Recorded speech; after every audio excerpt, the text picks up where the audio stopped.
இனிமையான நண்பர்களே, அன்புள்ளம் கொண்ட சொந்தங்களே, அனைவருக்கும் வணக்கம்.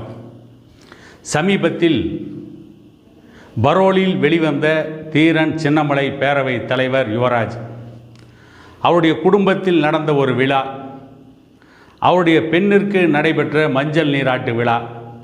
அதற்காக பரோலில் யுவராஜ் வந்து சென்றதும், அப்பொழுது யுவராஜை பார்க்க பலர் வந்ததும், யுவராஜும் அவருடைய மகளும் சந்திக்கின்ற அந்த நிகழ்ச்சியை பற்றி பலர் நெகிழ்ச்சியாக சமூக வலைதளங்களில் கருத்து தெரிவித்ததும் ஒரு கூட்டத்திற்கு மிகப்பெரிய கோபத்தை உருவாக்கி இருக்கிறது.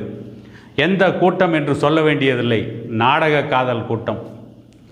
சமீப காலமாக அந்த நாடக காதல் கூட்டம் என்ன செய்கிறது என்று கேட்டால், இதுவரை அந்த நாடக காதலுக்கு ஆதரவாக பேசிக்கொண்டிருந்தது பெரும்பாலும் அந்த நாடக காதல் கும்பலின் ஆண்கள். இப்பொழுது அவர்கள் அந்த நாடக காதல் கும்பலிலிருந்து சில பெண்களை வைத்து பேச வைத்து கொண்டிருக்கிறார்கள். இதை ஏன் நாடக காதல் என்று சொல்கிறோம் என்று சொன்னால், இவர்கள் சொல்கின்ற இந்த ஜாதி மறுப்பு திருமணங்கள், இந்த காதல் திருமணங்கள் என்று சொல்கிறார்களே, இந்த நாடக காதல் திருமணங்கள், கல்லூரியில் படிக்கின்ற பொழுது காதல், +2 படிக்கின்ற பொழுது காதல், SSLC படிக்கின்ற பொழுது காதல், இதனால் தன்னுடைய படிப்பை முதலில் பாழாக்கி கொள்கிறார்கள். அதற்கு பிறகு திருமணத்தை செய்து கொண்டு இந்த புரட்சி, புடலங்காய், வெங்காயம் இதை பற்றியெல்லாம் பேசுகின்ற இந்த கூட்டத்தின் பசப்பு வார்த்தைகளையும் கவர்ச்சிகரமான வார்த்தைகளையும் நம்பி இன்றைக்கு பல திரைப்படங்களில் வருகிறது. பிக் பாக்கெட், ரவுடி, மொல்லமாரி முடிச்சவைக்கு தான் கதாநாயகனாக இருப்பான். அவன் பெரிய குடிகாரனாக இருப்பான், அவன் சோடா பாட்டில் வீசுபவனாக இருப்பான், அவன் வீதியிலே இறங்கி சண்டை போடுவனாக இருப்பான். அவனைத்தான் கதாநாயகனாக காட்டி கொண்டிருக்கிறார்கள் கடந்த 10 ஆண்டுகளாக திரைப்படங்களில். அதுவும் அப்படிப்பட்ட திரைப்படங்களில் யார் இயக்கினார்கள் என்று பார்த்தால், ரஞ்சித், வெற்றிமாறன் போன்ற புரட்சி இயக்குநர்கள் சொல்கின்ற இவர்கள்தான். அந்த கதாநாயகனை பார்த்துத்தான் பெண்களுக்கு காதல் வரும். யார்? குடித்துவிட்டு கும்மாளம் அடிப்பவன், ரோட்டில் போகின்ற வருகின்ற பெண்கள் எல்லாம் கிண்டல் அடிப்பவன், அவன்தான் கதாநாயகன். இன்றைக்கு வருகின்ற பெரும்பாலான திரைப்படங்களில் ஒழுக்கமில்லாதவன் கதாநாயகன்.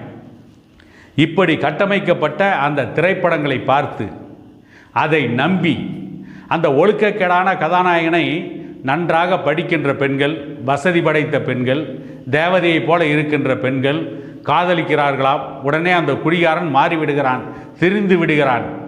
அவன் அத்தனை கெட்ட பழக்கங்களையும் முதிரவிட்டு அந்த பெண்ணை காதலித்தவுடன் மிகவும் நல்ல மனிதனாக, உத்தம புத்திரனாக, சத்தியசீலனாக மாறிவிடுகிறான்.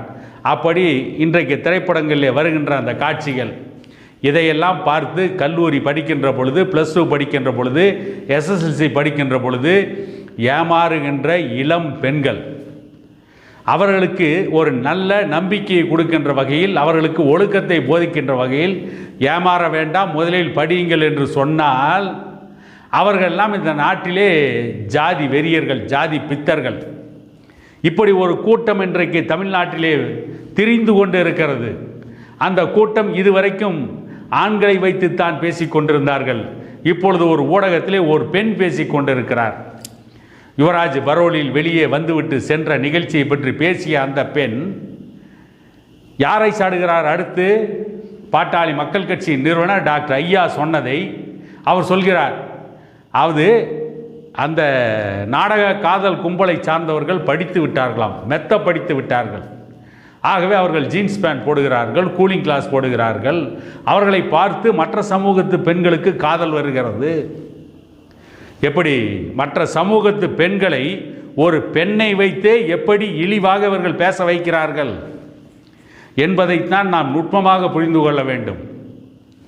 ஜீன்ஸ் பேண்ட் போட்டுக்கொண்டு கூலிங் கிளாஸ் மாட்டிக்கொண்டு தான் பெண்களை ஏமாற்ற முடியும். இவர்கள் ஒன்றும் முருக கடவுள் கிடையாது. கோமணம் கட்டி கொண்டு போய் வள்ளியை காதலிப்பதற்கு, கோமணம் கட்டி கொண்டு போனால் எவனும் காதலிக்க மாட்டான். வேறு வழி இல்லை. ஏமாற்றுவதற்காக ஜீன்ஸ் பேண்ட் போடுகிறார்கள், கூலிங் கிளாஸ் போட்டு ஏமாற்றுகிறார்கள். ஜீன்ஸ் பேண்டை போட்டு கூலிங் கிளாஸை போட்டு நாடக காதலை செய்து அவர்களை திருமணம் செய்து உனக்காக உயிரை கொடுக்கிறேன் என்றெல்லாம் சொல்லி வசனம் பேசிவிட்டு 10 மாதத்திற்கு பிறகு அந்த பெண்ணின் கையில் இன்னொரு உயிரை கொடுத்து விட்டு அவர்களை கொண்டு போய் நீதிமன்றத்திலே நிறுத்தி விவாகரத்து வாங்கி கொண்டு ஓடிய நாடக காதல் கும்பல் தான் தமிழ்நாட்டிலே அதிகம். இன்றைக்கு நீதிமன்றங்களுக்கு வருகின்ற விவாகரத்திலே பெரும்பாலான விவாகரத்துக்கள் இந்த காதல் கல்யாணத்தில் முடிந்த விவாகரத்துக்கள் தான். பெரியவர்கள் பார்த்து, குடும்பத்தை சார்ந்தவர்கள் பார்த்து நடக்கின்ற திருமணங்களில் விவாகரத்தே இல்லையா என்று ஒரு கூட்டம் கேட்கக்கூடும். இருக்கிறது, இல்லை என்று மறுக்கவில்லை.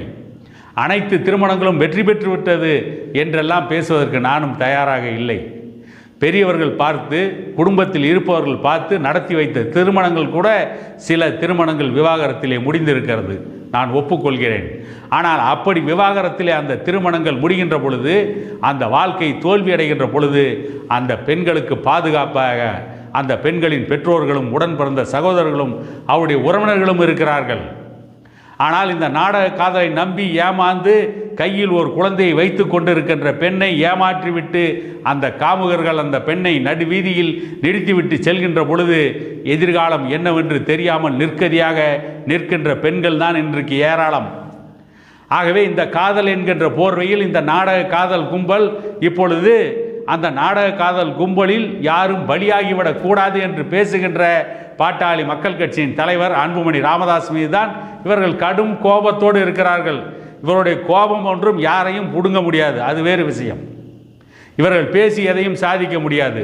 இவர்கள்லாம் பசுத்தோல் போர்த்திய புலிகள். இவர்கள்லாம் நாடக காதலை வைத்து பிழைப்பு நடத்துகின்ற பிழைப்புவாத பேர்வழிகள் என்பது அனைவருக்கும் நன்றாகவே தெரியும். ஆகவே தான் இப்பொழுது நாடக காதல் நிறைய குறைந்து விட்டது. இப்பொழுது நாடக காதல் இல்லையே என்ற ஏக்கத்தில் தான் யுவராஜ் வெளியே பரோலில் வந்த நிகழ்ச்சியை வைத்து இப்பொழுது ஜாதி ஒழிப்பு திருமணங்கள் என்று மீண்டும் ஒரு கட்டுக்கதை விடுவதற்கு வந்திருக்கிறார்கள். இவ்வளவு நாட்கள் ஆண்களை வைத்து பேசியவர்கள் இப்பொழுது அந்த நாடக காதல் கும்பலுக்கு ஆதரவாக பெண்களை சீரழிக்கின்ற அந்த நாடக காதல் கும்பலுக்கு ஆதரவாக சில பெண்களையே வைத்து இன்றைக்கு ஊடகங்களில் பேசிக் கொண்டிருக்கிறார்கள். அதிலும் ஒரு பெண்மணி பேசுகிறார், காதலிக்க கூடாதா, ஜாதி தோன்றுவதற்கு முன்பே காதல் தோன்றியது சொல்கிறார். சரி, ஒரு வாதத்திற்காக கூட ஒப்புக்கொள்வோம். ஜாதி தோன்றுவதற்கு முன்பே காதல் தோன்றியது என்றால் அந்த காதல் எவ்வளவு புனிதமாக இருக்க வேண்டும்? அந்த காதலை வைத்து ஏமாற்றலாமா? அந்த காதலை நாடக காதலாக்கலாமா? அந்த காதலை வைத்து பல இளம் பெண்களை சீரழிக்கலாமா? ஜாதி தோன்றுவதற்கு முன்பே காதல் தோன்றியது, இதுதான் இவங்க ஆராய்ச்சி. எப்போ இவ்வளவு நாள் ஜாதி எப்போ தோன்றியது ஆராய்ச்சி, இப்போ காதல் எப்போ தோன்றியது ஆராய்ச்சி. வறுமை எப்பொழுது தோன்றியது? அந்த வறுமை ஏன் இன்னும் நீடிக்கிறது? அந்த வறுமையால் பல இளம் பெண்கள் படிக்க முடியாமல் போகிறார்களே, பல மாணவிகள் தன்னுடைய படிப்பை பாதியில் நிறுத்துகிறார்களே. எஸ்எஸ்எல்சி படித்தவுடன் பல பெண்கள் இன்றைக்கு அதை தாண்டி படிக்க முடியாத அளவிற்கு பொருளாதார நிலைமை இருக்கிறதே, வறுமை கோர தாண்டவம் ஆடுகிறதே. இதை பற்றி எந்த நாடக காதலுக்கு ஆதரவாக பேசுகின்ற எந்த நாடக காதல் பேர்வழியாவது இன்று வரை எந்த ஊடகத்திலாவது பேசியிருக்கிறார்களா? இல்லை. ஏனென்றால் நாடக காதல் என்பது இவர்களுக்கு ஆதாயம், இவர்களுக்கு பிழைப்புவாதம். பெண்கள் படிக்க வேண்டும், வேலைக்கு செல்ல வேண்டும், உயர்கல்வி கற்க வேண்டும் என்று நினைத்தால் அது பெண் விடுதலை, அது பெண்கள் உரிமையோடு வாழ்வதற்கான வழி, அது பெண்கள் தன்னை தானே காத்துக்கொள்வதற்கு தன்னுடைய சொந்த காலில் நிற்பதற்கான முயற்சி. இவர்கள் யாரை பேசுகிறார்கள்? பெண்கள் படிக்க வேண்டும், பெண்கள் முன்னேற வேண்டும், பெண்களுக்கு விடுதலை வேண்டும் என்று எந்த தலைவர் டாக்டர் ஐயா போராடுகிறாரோ அவரைத்தான் ஜாதி வெறி தலைவர், காதலுக்கு எதிரான தலைவர், காதல் மிகவும் புனிதமானது, அந்த புனிதத்தை அவர் கெடுக்கிறார் என்று பேசுவதற்கு ஒரு கூட்டம் வருகிறது. இது எவ்வளவு மோசமான கூட்டமாக இருக்கும் எண்ணி பாருங்கள். நான் என்ன கேட்கிறேன், இதுவரை தமிழ்நாட்டில் இந்த விடுதலை சிறுத்தைகள் கட்சியை சார்ந்த தலைவர் திருமாவளவன் உள்ளிட்ட அவர்கள்தான் பெரும்பாலும் நாடக காதலுக்கு ஆதரவாக இருக்கிறார்கள். அவர்கள்தான் காதலை பற்றி அதிகம் பேசுகிறார்கள், வறுமை ஒழிப்பை பற்றி பேச மாட்டார்கள், அனைவருக்கும் கட்டாய இலவச கல்வி என்று பேச மாட்டார்கள். இன்றைக்கு கல்வி வியாபார பொருளாக்கிவிட்டது. இன்றைக்கு பல இளம் பெண்களை படிக்க வைக்க முடியாமல் வறுமையிலே வாடிக்கொண்டிருக்கின்ற குடும்பங்கள் எஸ்எஸ்எல்சி முடித்தவுடன் அந்த பெண்ணை படிப்பை பாதியிலேயே நிறுத்திவிட்டு அவர்கள் உயர்கல்வி கற்காமல் அவர்களுக்கு ஏதோ ஒரு திருமணத்தை செய்து வைத்துவிட்டு தன்னுடைய கடமை முடிந்து விட்டது என்று பல பெற்றோர்கள் கண்ணை மூடிக்கொள்கின்ற அவலம்தான் இன்றைக்கு நடந்து கொண்டிருக்கிறது. இந்த பெண்கள் படிக்க வேண்டும், இந்த பெண்கள் முன்னேற வேண்டும், அதற்கு பிறகு அவர்கள் வாழ்க்கையை அவர்கள் தேர்ந்தெடுக்க வேண்டும் என்று பேசுவதற்கு நாடக காதல் கும்பலை சார்ந்த எவளும் தயாராக இல்லை. அதை பற்றி இந்த நாட்டிலே பேசுகின்ற ஒரே தலைவர் பாட்டாளி மக்கள் கட்சியின் நிறுவனர் டாக்டர் ஐயா மட்டும்தான். ஆகவேதான் வேறு தலைவர்கள் அதை பற்றி பேசாத காரணத்தால் தான் இன்றைக்கு டாக்டர் ஐயாவிற்கு எதிராக மட்டுமே விமர்சனத்தை வைக்கிறார்கள். அந்த ஊடகத்திலே பேசி அந்த பெண் இன்னொன்றை சொல்கிறார். யுவராஜ் பரோலில் வெளியே வந்து விட்டு போனார். அதை கண்டித்து எடப்பாடி பழனிசாமி பேசவில்லை, சீமான் பேசவில்லை. எடப்பாடி பழனிசாமிக்கும் சீமானுக்கும் அவர்களுடைய ஓட்டு வேண்டும், ஆகவே அதை பற்றி கண்டித்து பேசவில்லை என்று சொல்கிறார். எடப்பாடி பழனிசாமிக்கும் சீமானுக்கும் காதலை பற்றி பேசுவது மட்டும்தான் வேலையா? அது மட்டும்தான் அவருடைய அரசியலா? உங்களுக்குத்தான் அது அரசியல், உங்களுக்குத்தான் அது பிழைப்புவாதம். அது இல்லை என்றால் உங்களுக்கு பிழைப்பு இல்லை, அரசியல் இல்லை.